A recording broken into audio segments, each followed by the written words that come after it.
Para montagem é o seguinte, eu tenho já a primeira peça montada, que é a primeira peça em questão que vocês modelaram. Então, nesse caso, eu vou querer fazer uma pilha delas. Então, eu vou em padrão linear, na montagem, padrão linear.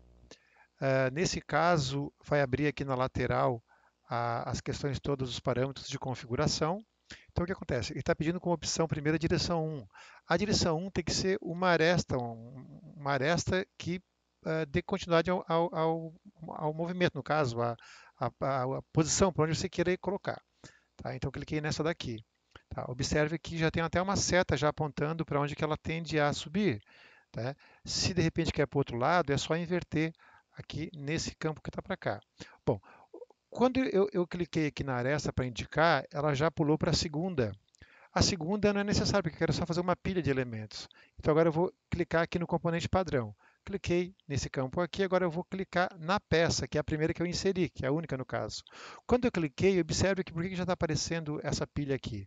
Porque eu botei a distância de 3 milímetros. Como a espessura da chapa é 3, então a cada 3 milímetros vai ter uma.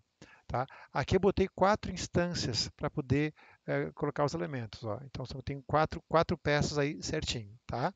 Bom, nesse caso, o que vai acontecer? Por que eu não ativei o segundo elemento? Se eu quisesse colocar para o lado, o que eu faria? Eu ativaria aqui, no caso, a direção 2. Daí a segunda posição ficaria, por exemplo, esta aresta aqui. Ó, tá?